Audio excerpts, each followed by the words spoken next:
Motoring 2011 on TSN is brought to you by Quaker State, Real Durable Oil, and Michelin, a better way forward.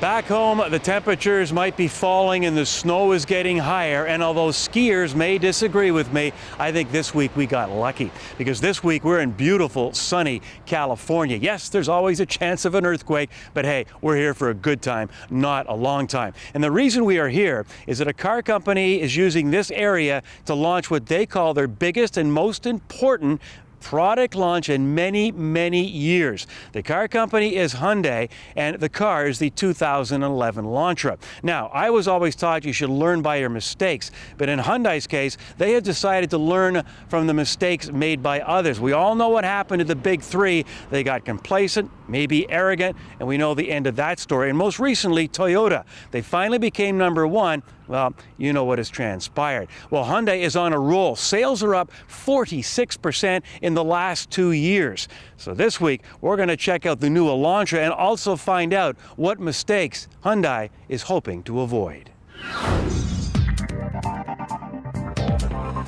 We've been working with factory for several years to say for Canada we need a home run product in the compact segment, and I think our new Elantra delivers that. The compact segment in Canada represents 25% of the entire vehicle sales market in Canada. For any manufacturer in Canada, is a segment you need to do very well in to improve your sales and grow. And I don't want to say any disparaging remarks about any other of our competitors, but I think as a whole, including our current Elantra, the compact segment's pretty boring. But we bring a whole lot of design and flair and style to the segment.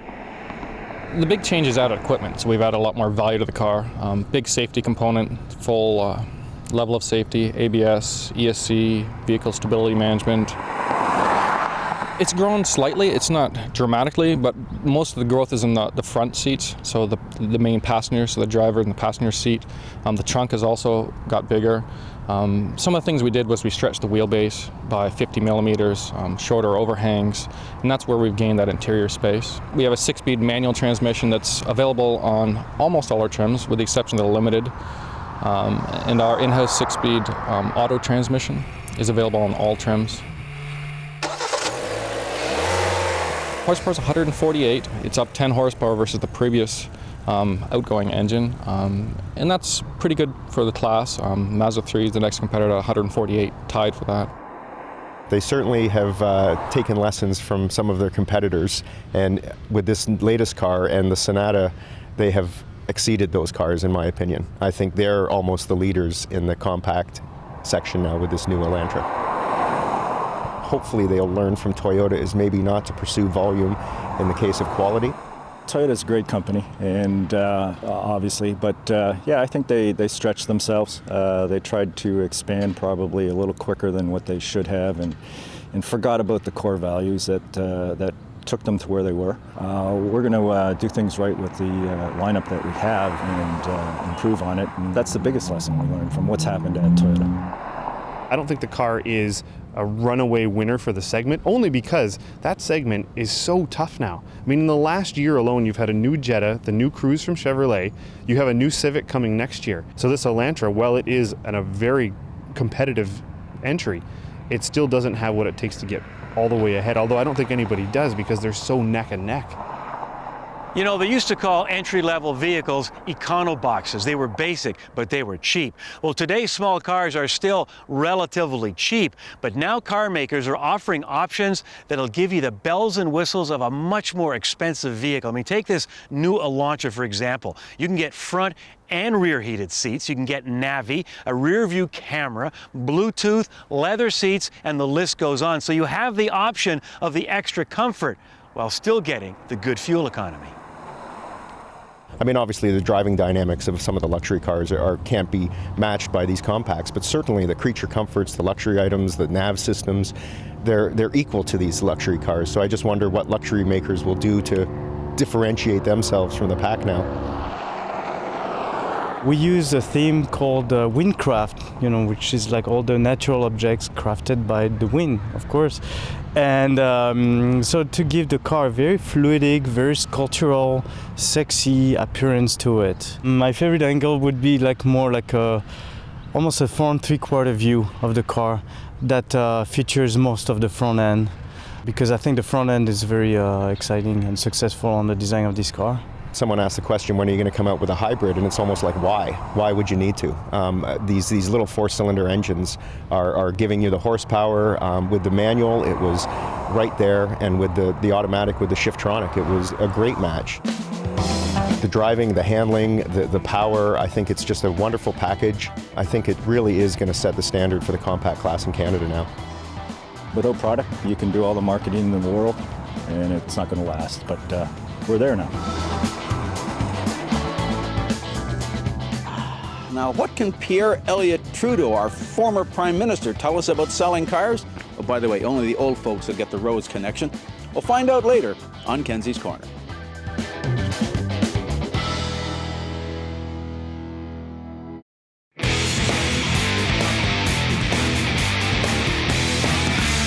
Back in the 70s, Ford launched an odd little car called the Fiesta. With time, it became very popular. On this edition of Test Drive, the North American version of the 7th generation Fiesta.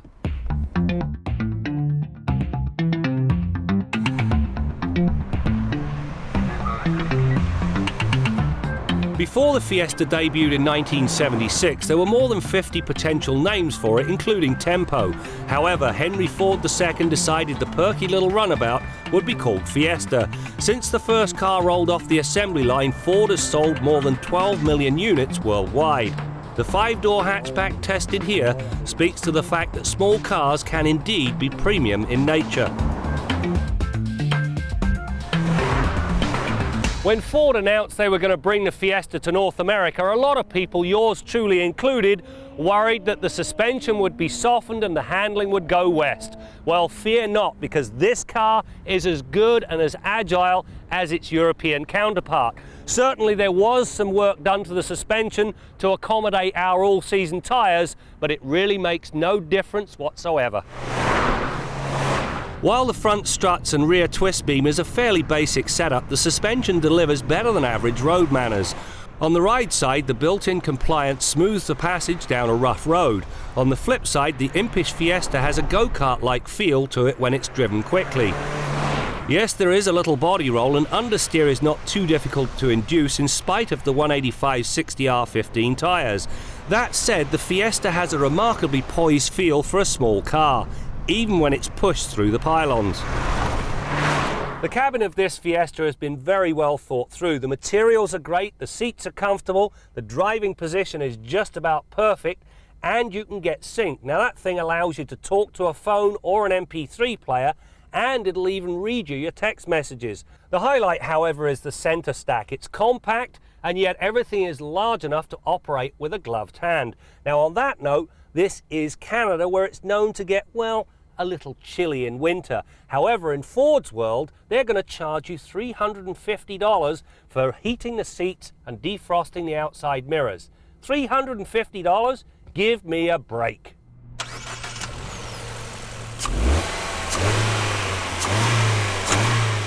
Lift the hood and you'll find a 1.6-litre inline-4 that pushes 120 horsepower and 112 pound-feet of torque. When mated to the 5-speed manual transmission, the Fiesta trots its way to 100k in 10 seconds, while the 80 to 120 passing move clocks in at 7.1 seconds. Neither time quickens one's pulse, but for the cut and thrust of everyday driving, the power is more than adequate. In fact, when pushed, the Fiesta actually feels almost sporty.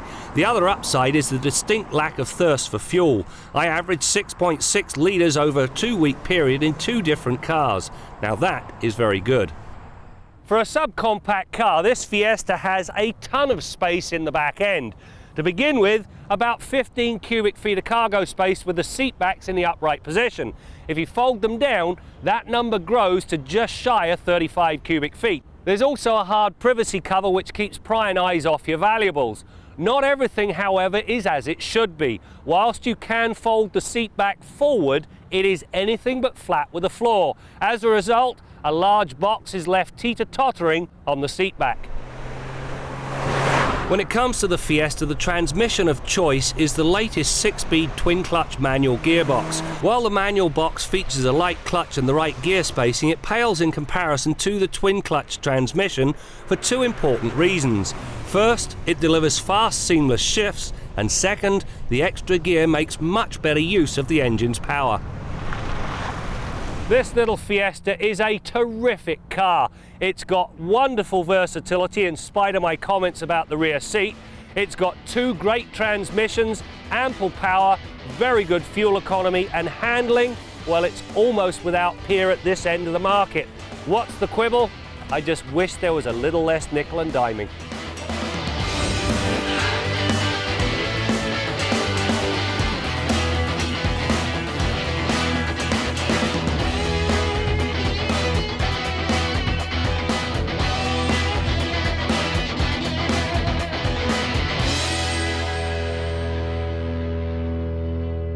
I like the headroom for my hat. Yes, the door pop. I think it's a very fine looking machine. I personally prefer pickup trucks because they will haul a great deal more, but I can see this is configured also to do hauling. The rear seats, I'm sure, fold forward. You going to give it up for your pickup truck? No, I will not give up my pickup truck. Well, obviously, this gentleman was not alone. This was 2003 as Honda launched the Element, hoping to attract young people and maybe get some of the older folk out of pickups. It looked like a good decision, as sales in the first year were impressive. However, well, that was it. The sales continued to decline, and now Honda has finally decided to throw in the towel, announcing that 2011 will be the final production year for the Element.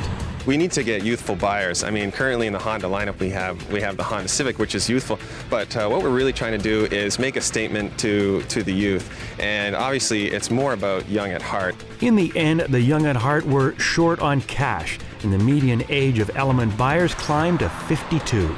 So is Square cool? I think it is. Why? Because everything is so, I don't know, when the new cars come out, they're all rounded. The Beetle, it's all rounded. Yeah, it's roomy. They open outwards like Bonnie and Clyde, kinda. So that's what really attracted me to it. And we all know what happened to Bonnie and Clyde.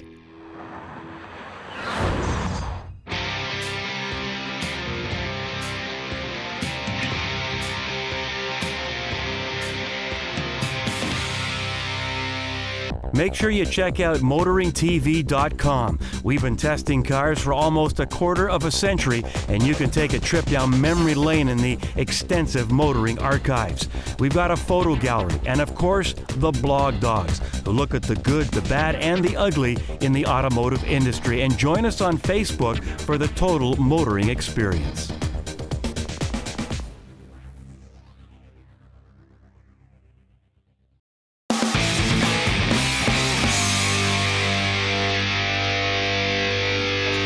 We had a comment earlier this evening that you never waste a good crisis. Well, you can rest assured that their competitors didn't waste this crisis either. I think they will not only be better, but they'll be more human. They'll be more willing to listen to what people have to say, as opposed to, oh yes, sure, pat you on the head and point you at the door. You know, we like to whine sometimes about some of the cheap-looking plastics found in today's vehicles. Well, with the 2011 Elantra, the A and B pillar are plastic, yet they do contain some fibrous tissue. And are you ready for this? Volcanic rock.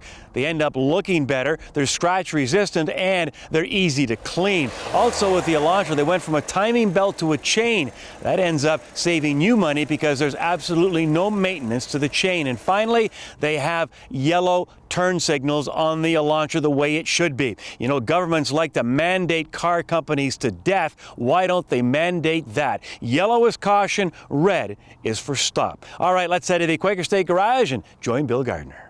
We were doing a shoot the other day in the Quaker State Garage, and in order to do what I was going to do safely on Brad's 02 Yukon, I applied the emergency brake. Now, I could have chalked the wheels, and I probably should have, but I applied the emergency brake. Big mistake. Now, what had happened was The emergency brake went on fine, but it wouldn't release. Now, when I talk about emergency brake, sometimes it's termed the parking brake. Parking brake or emergency brake, one and the same. They are the mechanical means by which you can apply the brakes on the rear axle of the vehicle in order to stop it from rolling away when it's parked, or in the event that your service brake fails, in other words, the brake pedal that you normally use to stop the car, maybe somebody's vandalized your brake lines or they've rusted out and that pedal goes to the floor, you've got a second means by which to stop the car mechanically, not hydraulically. You've got a lever on that pedal or a lever in the center console if you've got the hand brake type of emergency brake. And with all that leverage that you've got with the pedal or the hand brake, you're going to apply those brakes. You've got another set of levers at the back at the wheels that apply them, and you're always going to get that brake to apply. But if it's a little bit rusty or corroded or the cables are bad, sometimes it won't release. Now, Brad wanted me to tell you the story that this story was all about use it or lose it, and to some extent that's true. But what I want to show you here right this second is that if that vehicle has properly inflated tires and the parking brake is free and all the brakes at the wheels are free, every time you relax your foot off that brake pedal, the vehicle wants to roll. It wants to creep on the slightest bit of grade. Now I'm going to sock that emergency on in a minute, show you how it locks up the rear wheels, and I'm going to show you one of the rear wheels that won't unlock and what we had to do to free it up. Back here at the right rear wheel, the wheel's nice and free right now, but when we apply the emergency brake, this wheel locks up. When we release it, it drags. It won't rotate freely. Now, at the end of the emergency brake cable, there's a spring there to release the cable, but when that mechanism gets rusty and partially stuck, the spring isn't strong enough to overcome that rust and corrosion, and it drags. Now, the fix for this is extremely high tech. A hammer and a big screwdriver to bang that lever back. Remember, we've got a big lever at the front in the pedal and another lever back here. It's always going to apply, it just won't always properly release. I remember my dad watching me in the shop, and when I'd be wailing away on things with hammers and chisels, he'd say, "It's a high-tech trade, isn't it?" But everything responds to force. Till next week, I'm Bill Gardner for Motoring 2011.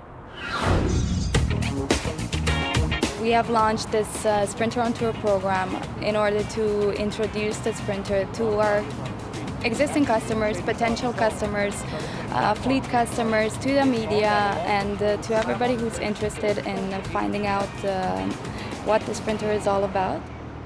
The Sprinter was on the North American market under the Dodge brand until January this year, when it was returned to the Mercedes-Benz family, where it belongs. So it was always a Mercedes-Benz product, but now we offer it under the Mercedes-Benz brand name. Well, in our case, we do recommendations for clients in terms of what we refer to as fit for purpose. So specifically, you know basically what you hope the vehicle will do for you in terms of the job that you have to get done. So it's matching up the features of that vehicle and saying, will it actually do what I need it to do as a commercial vehicle? You're keeping your vision up. That's exactly what we want to see. Very well done. We offer best-in-class cargo volume, best-in-class height inside the vehicle, best-in-class fuel efficiency. We have adaptive ESP, electronic stability program, which manages the stability of the vehicle and compensates for the cargo within it. One of the modules that I look after is a module on adaptive ESP. And we've taken a vehicle and equipped it with outriggers, and then we've improperly loaded it with about 700 kilograms of water at the very top of the vehicle. And we do some emergency maneuvers with the adaptive ESP turned on and off. Now, only this vehicle has the ability to turn the adaptive ESP off. You can't get a Sprinter with that feature. Every Sprinter comes standard with adaptive ESP. So we show what the adaptive ESP does and how safe it makes the vehicle.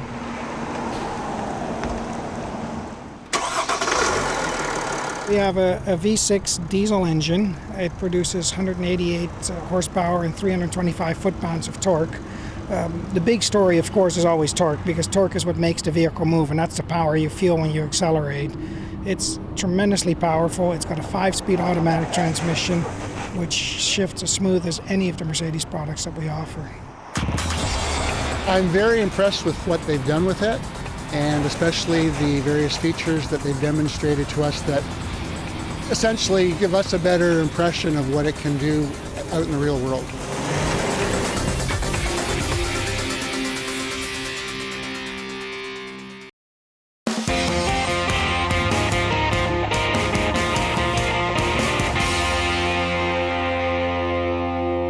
Our former Prime Minister, Pierre Elliott Trudeau, used to say that living in Canada was like a mouse living next door to an elephant. Because if the elephant starts rolling around, the mouse better know about it. But if the mouse rolls over, the elephant doesn't even care. But still, once in a while, elephants can learn things from mice. Now, maybe a bit of a stretch, but here at the Hyundai Elantra preview, we found out that the USA Today newspaper said that Americans are moving into cars the size of Elantra. One of the reasons Hyundai's adding a lot of luxury features is because those people are, in fact, moving down. Mid-sized cars are a big deal down here in the States, but people are beginning to realize, gasoline isn't quite as free as it used to be down here, and maybe they can use a car that gets 4.9 liters per 100 kilometers on the highway. They convert that into miles and gallons, whatever that used to be. But of course, in Canada, we've always driven compact cars. About half of all cars sold in Canada have been compacts, well, probably since the last ice age. So the Americans are finally figuring out what Canadians have known all along. So all you elephants out there, pay attention to the mouse next door. I'm Jim Kenzie. You know, Hyundai believes that the new 2011 Elantra is the best in its segment, and that the competition like Honda, Toyota, and Mazda should be worried. Well, they've only had about a day behind the wheel, but I think I can tell you it is the best Elantra to date. It's really good looking, let's face it, and it's comfortable to drive in. And when you're on the highway at cruising speeds, boy, you sure take advantage of that 6-speed transmission. Those revolutions drop, and that results in, of course, great fuel economy. Now, it's not the cheapest car in its segment, but as Steve Kelleher, the CEO and president of Hyundai Canada, said, unlike the old days, we're not selling on price alone, we are selling on value. Take a look at their sales figures. It must be a strategy that is working. Now, make sure you drive the competition, but I'm telling you, put this baby on your list. Now, before we go, make sure you check out motoringtv.com. We've got almost a quarter of a century of archives. We've got the blog dogs, and make sure you join Facebook for the total motoring experience. That's it for now. We'll see you next time out as we continue to bring you more stories about cars and the people who drive them.